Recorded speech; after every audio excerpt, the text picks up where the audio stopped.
Hey, if you've got a suggestion for a welding related video, a topic of some sort that you want to see, leave it in the comments below. Let me know and I will work on getting a video out just for your education. All right, guys. Today we got an unboxing. I've got a couple new pieces of equipment coming in, and one of them that I got was a plasma cutter. We have a couple of these in the shop and I've just loved them so much I had to get one. They work so well. The price point is really good. The consumables last a really long time. I feel like having my own that it'll last me a great while. So I'm just really excited to show you kind of what comes in a Hypertherm PowerMax 45 XP. Okay, so we got a knife. We'll just go ahead. I've had this for some time, to be honest, and it's just been sitting under my table. Maybe you've noticed it in some of the videos, peeking its head out right underneath here. But I just decided it's finally time to get it going. I just haven't really had a need to, and I don't really have any projects per se coming up that are really needing it. But I just feel like, you know what? Let's get it done. Let's open it up. It's a nice little disclaimer here about the impact on the environment and how efficient this plasma cutter is. First thing off the bat, we've got our gun. We'll take that out, set that aside right there. Got our work lead, nice and long. Both look like they're about 20 feet or so. We got a manual with some startup stuff in it. Set that over on this side. We got a startup kit.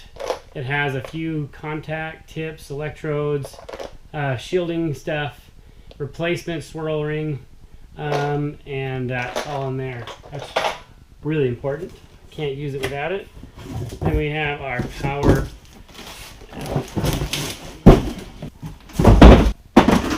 This plasma cutter, like I said, we've got several in the shop. We've won a few. We bought a couple. And so we just love them. They are a workhorse in the shop, you know. So this is essentially the unit here.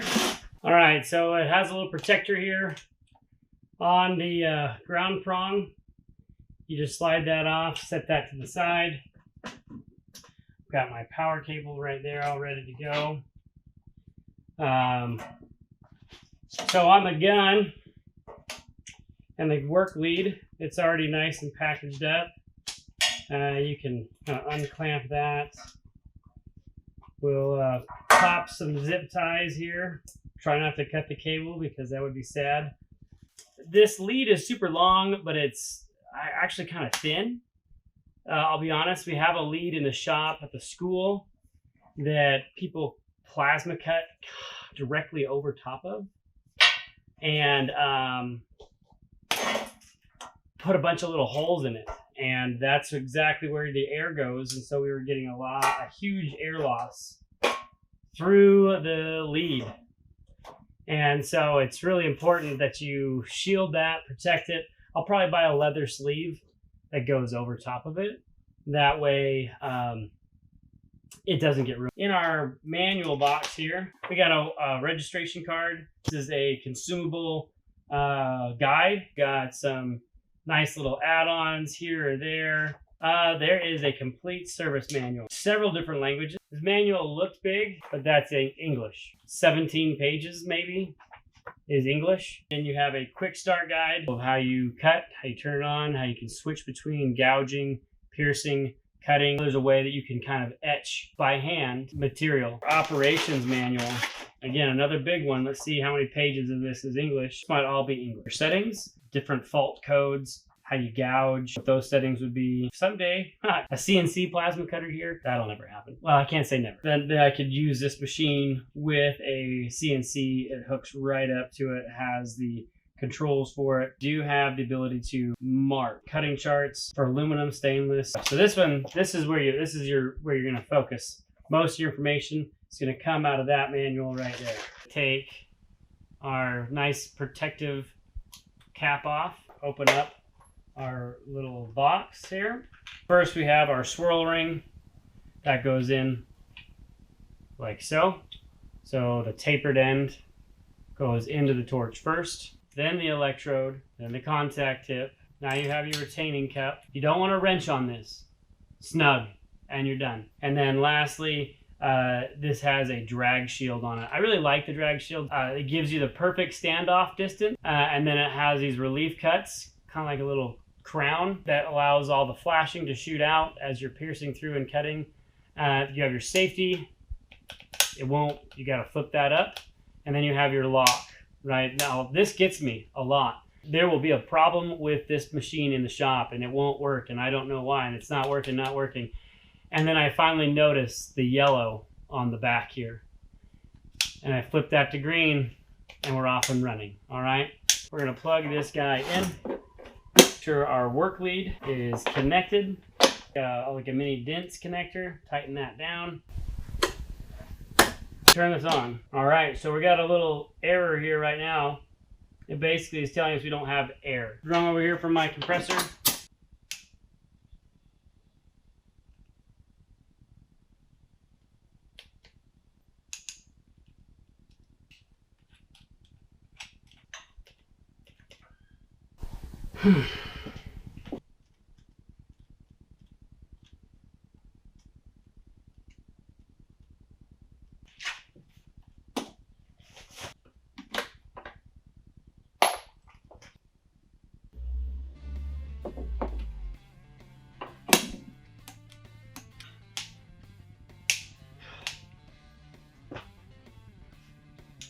I probably just spent another 10 minutes trying to figure out why the torch wasn't firing up and what happened.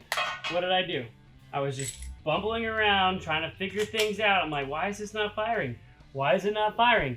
I literally had just mentioned, hey, check this green switch on the back. Make sure it's green. And we're ready to go. I had that on yellow. You can see it just shut it off. And I was like, man, why is this error here? And I looked through the manual. Turn it back on.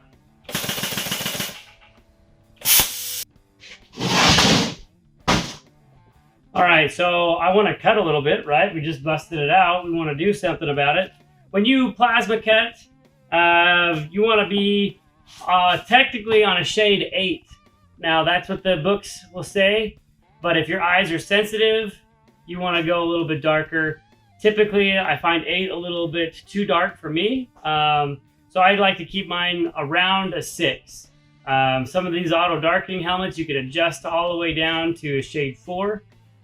Your standard Oxy Fuel cutting is around a shade 5, and they recommend that a shade 5 might be too light.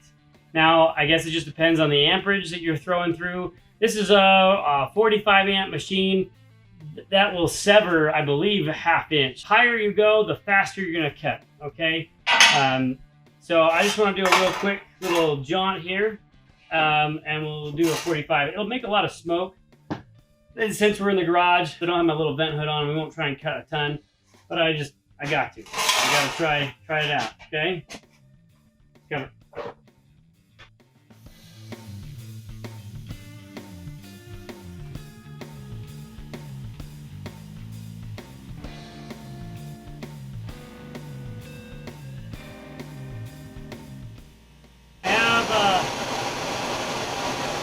I've got the offset.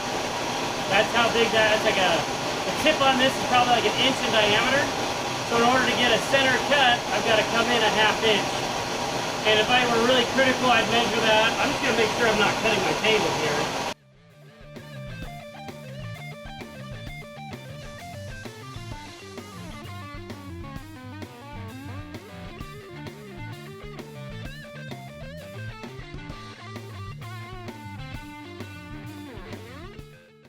I love this machine at the school. I think it's amazing.